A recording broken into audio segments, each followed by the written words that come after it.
तुमच्यासारख्या भ्रष्ट अधिकाऱ्यांना आम्ही घाबरत नाही. तुम्ही आम्हाला जेलमध्ये टाका, आम्हाला फाशीवरती द्या, आम्हाला ते कबूल आहे. पण नमस्कार, माझं नाव फिरोज खान. आपण पाहत आहात महाराष्ट्र माझा.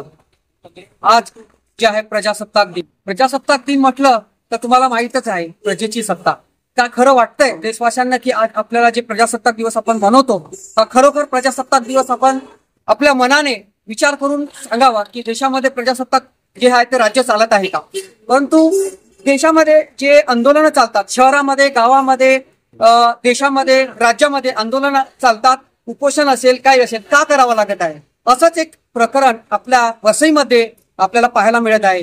36 दिवस इथे जे आहेत उपोषणाला जे बसलेले आहेत ते आपल्या बरोबर आहेत आणि त्यांच्याकडून जाणून घ्या की काय इथे उपोषणाला बसलेले आहेत, काय त्यांचं आंदोलन आहे आणि कशा पद्धतीचं इथे जे भ्रष्टाचार चालू आहे त्याला उघडकीस आणण्याचं काम ते करत आहेत.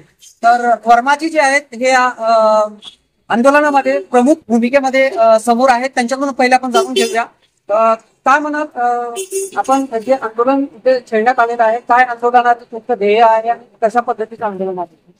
ये आंदोलन का अगर मूल ध्येय आप समझना चाहेंगे तो मूल ध्येय गलत को गलत कहने का, जंगल राज को खत्म करने का, कानून का राज स्थापित करने का ये आंदोलन का ध्येय है. क्योंकि आज की तारीख में जो ब्यूरोक्रेसी है, जितने अधिकारी हैं वो अपने को जनता का नौकर नहीं जनता के मालिक बन बैठे हैं और उनका एक ही मोटो है, कुछ भी करो किसी भी मार्ग से पैसा पैसा और पैसा. बस अब पैसा बोल रहा है, नीचे से पैसा कलेक्शन हो रहा है, ऊपर तक जा रहा है, इसलिए कोई कार्रवाई हो नहीं रही है और हम आंदोलन के लिए मजबूर हो रहे हैं. हमको हमारा लोकशाही बचाना है, इसलिए हमको आंदोलन करना जरूरी है. आज FIR जैसा छोटा मुद्दा के लिए हमको 36 दिन के लिए आंदोलन करना पड़ रहा है. ये शर्म की बात है देश के अधिकारियों के लिए, लोकतंत्र के लिए शर्म की बात है. अगर लोकतंत्र है तो हमारी बात सुनी जानी चाहिए, लेकिन हमारी बात कोई सुनने वाला नहीं. उल्टा हमारे आंदोलन का गला घोटने के लिए मानिकपुर PI और यहाँ की DCP मैडम भरसक कोशिश कर रही हैं. किसी भी तरीके से हमको मंडप की परवानगी नहीं दी जा रही है. हमने मांगा है, हमको डॉक्यूमेंट नहीं दिए जा रहे.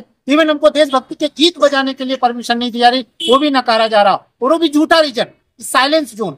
हमको ये बताया गया कि अभी तक यहाँ पे साइलेंस जोन डिक्लेयर नहीं है. और जो यहाँ पे हॉस्पिटल की बात की जा रही है वो प्राथमिक आरोग्य केंद्र है, मीन्स फर्स्ट एड सेंटर है. यहाँ कोई भर्ती नहीं होता है या कोई क्रिटिकल पेशेंट आता नहीं है. फिर भी जो कि यहाँ से दूर भी है, लेकिन फिर भी हमें हर तरह से प्रताड़ित किया जा रहा है. लेकिन हम प्रताड़ित नहीं होंगे, हम इनको मुंह तोड़ जवाब देंगे जब तक हमारी FIR लिखेंगे नहीं. अगर हमको मजबूर किया जाए तो इनके ऊपर FIR लिखने के लिए, अधिकारियों के ऊपर FIR लिखने के लिए भी हम हाईकोर्ट जाएंगे. क्या कहेंगे, आप पेशे से एक वकील है और क्या मकसद रहा जो आप इसके अंदर यहाँ पर उतरे. आपका कोई पर्सनली ऐसा जुड़ाव था कि जो आप इस आंदोलन में उतरे, या फिर ये वसई करो के लिए या यहाँ की जो जनता के जो लूटमार या जो भी चीजों को आप बता रहे हैं उस तरह की आंदोलन के लिए आप उतरे. एक्चुअली अगर देखा जाए तो हमारा थोड़ा सा पर्सनल मुद्दा है, क्योंकि ये लोग पूछते लोकल स्टैंड है क्या है आपका क्या नहीं, लेकिन वो सिंबॉलिक है.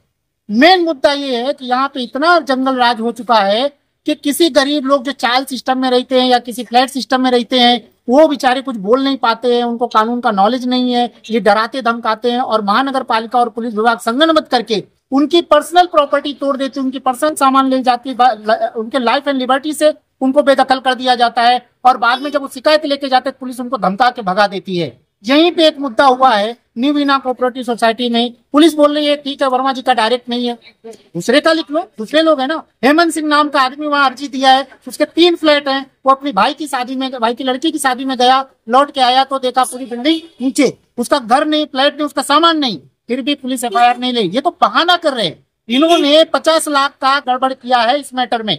50 लाख का घपलेबाजी हुई, भ्रष्टाचार हुआ है और उसको ये लोग मिल बांट के खा रहे, हजम कर रहे हैं. इसलिए मैटर को लंबा खींचा जा रहा है. इनको भी मालूम सच क्या है.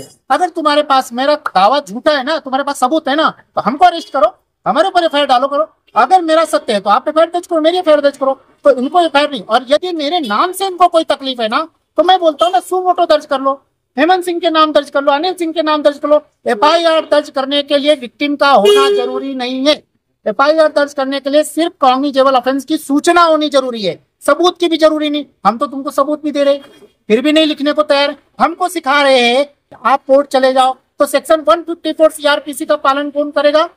हम कोर्ट क्यों जाएं. आपने जानबूझ के कोर्ट की यंत्रणा को अपंग बना के रखा है। प्रशासन ने जानबूझ के इतना ओवरबर्डन करके रखा, उनके पास इंफ्रास्ट्रक्चर नहीं है, उनके पास इतने केसेस पेंडिंग पड़े हुए हैं। आज आप जाते हो 17 साल बाद जजमेंट मिलता है, तब तक तो मजे खा के पैसा कमा के निकल जाते हैं। तो आपको जो ड्यूटी देना है, ड्यूटी डिस्चार्ज करना, वो आप करोगे नहीं, और दूसरे को पर उपदेश कुशल तो बहुत तेरे। तुलसीदास जी ने रामचरितमानस में लिखा है कि दूसरे को शिक्षा देने वाले बहुत है, अपने ऊपर लागू करने वाले बहुत कम है। तो माने साहब को मैं बोलना चाहूंगा, पीआई माने साहब को, कि कुछ तुम भी अपने काम करो ना। तुम्हारी ड्यूटी जिसकी पगार लेते हो ना, हम तो पगार नहीं लेते, हम तो कपड़े में काम कर रहे हैं, अपना काम धंधा छोड़ के कर रहे हैं। हम तो समाज के लिए सोच रहे हैं, समाज के साथ आगे अन्याय नहीं होना चाहिए, ये इसी जगह रुक जाना चाहिए। तुम तो पगार भी ले रहे हो और भ्रष्टाचार अनलिमिटेड कर रहे हो। रिटायरमेंट बोलते, रिटायरमेंट पोस्टिंग है, 10 करोड़ रुपया कमा के जाएंगे। तो भाई ठीक है भाई, आपके हाथ में कमाना है, आप कमा सकते हो, क्या बोल सकते हो। जो पर्सनल चीजों को आपने जो पर्सनल चीजें हैं उस चीजों को देखते हुए जब इस मुद्दों में आप उतरे हो और उपोषण के या फिर आपके आंदोलन में उतरे हो, तो आपको जो है वसई की जो जनता है, वसई का जो गोलमाल है, यहाँ पे जो चल रहा है प्रशासन में, ये चीजों को आपने देखना शुरू किया। इस चीज को लेके आप कहाँ तक जाएंगे? आज 36 दिन है और कैसा करेंगे? मैं जितना मेरी ताकत है, ये इस आंदोलन को हो सकता है मैं दिल्ली भी पहुंचा दूं, क्योंकि पहले भी मैं दिल्ली में आंदोलन कर चुका हूं एक मुद्दे पे, और हो सकता है इसको भी मैं अभी आजाद मैदान तक पहुंचा है, मीरा रोड से होते हुए आजाद मैदान हो चुका है 2 दिन। अभी हो सकता है कि आगे का मैं आजाद मैदान 1 दिन और करूं, या इसके बाद दिल्ली का करूं, पहुंचाऊंगा जरूर। इस बात को जितनी मेरी ताकत है उतनी तेजी से ये आवाज जनता तक पहुंचनी चाहिए, और जनता को चाहिए कि गलत को गलत बोलने की आदत डालनी चाहिए। और ये आज अगर ये जो कुछ भी परिस्थिति हुआ उसके जिम्मेदार कहीं ज्यादा हम अपने आप को मानते हैं। कारण हमने अगर पहले दिन ही इनका विरोध किया होता तो आज ये दशा नहीं हुई होती। हमने अगर पहले हमारी जनता ने कोई गलत उनके साथ हुआ, नहीं जान दो हमारी किस्मत की बात है। ये मानसिक दिवालिया हो गए लोग, उनका दिमाग मानसिक रूप से बीमार है। उनके स्टेटमेंट जो देते हैं ना, जो दूसरे का होगा वो मेरा होगा, तो जब अपना होता फिर रोते क्यों? इसलिए आप आओ, लड़ो, गलत को गलत कहना सीखो, अपने शोषण जो आपके साथ हो रहा है उससे बचो। और यदि नहीं बचोगे तो आने वाली जनरेशन को आप मुंह नहीं दिखा पाओगे। इसलिए आप आने वाली जनरेशन को अच्छा माहौल दो, अच्छा देश दो। जो हमारे लोगों ने कुर्बानियां दी, हमारे महापुरुषों ने कुर्बानियां दी हैं, सेक्रीफाई किया है, आज उनके सेक्रीफाई को एक सम्मान दो और उनको बचाओ कि किसी तरह से भी ये देश में लोकतंत्र बहाल रहना चाहिए, रूल ऑफ लॉ बहाल रहना चाहिए।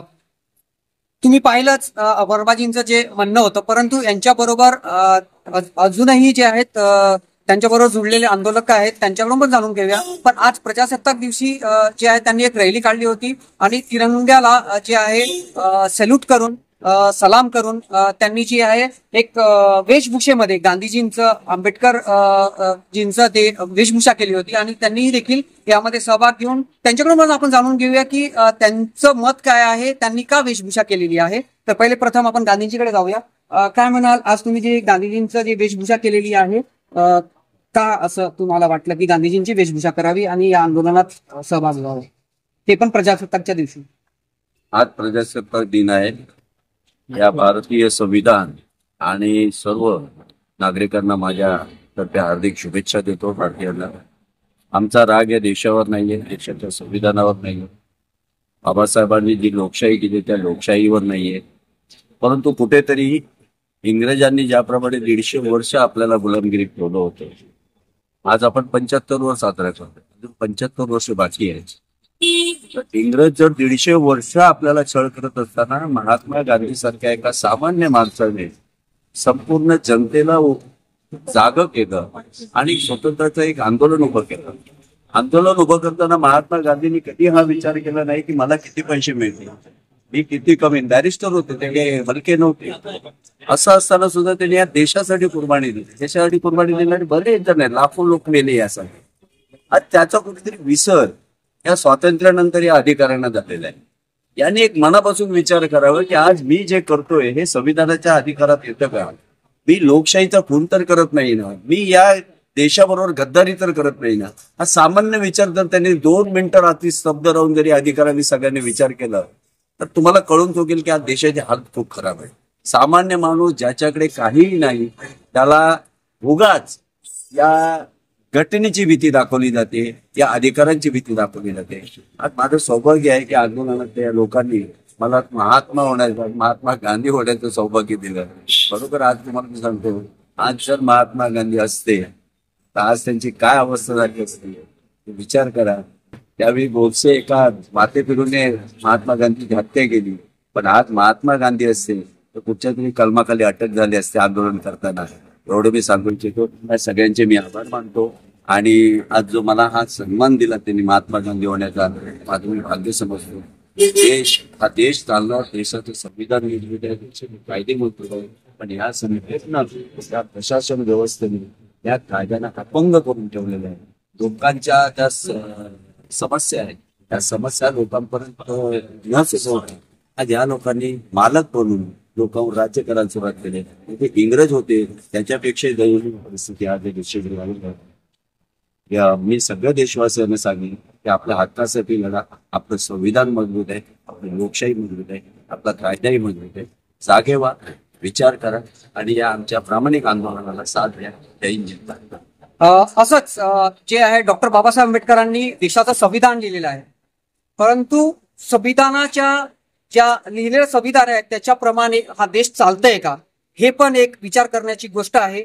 आणि तसंच तिथे जे आहे वेशभूषेत आपल्या बरोबर जे आहेत डॉक्टर बाबासाहेब आंबेडकर आहेत, त्यांच्याकडून आपण जाणून घेऊया त्यांनी काय वेशभूषा घेतली आणि का त्यांना वाटलं की वेशभूषा करायला पाहिजे. आम्ही सोशल वर्कर आहेत, अनेक ठिकाणी कार्य करतो लोकांच्यासाठी. त्या ठिकाणी आम्हाला पण अनुभव होतोय देशामध्ये ही लोकशाही पद्धतीने कुठलेही कार्य होत नाही. लोकशाहीचे हनन केला जाण्याचा प्रयत्न होतो. सर्वसामान्य जनतेच्या तक्रारी वगैरे पोलीस स्टेशनला नोंदवून घेतल्या जातात. तसेच इतर प्रशासकीय विभागामध्ये मोठ्या प्रमाणात भ्रष्टाचार होतो.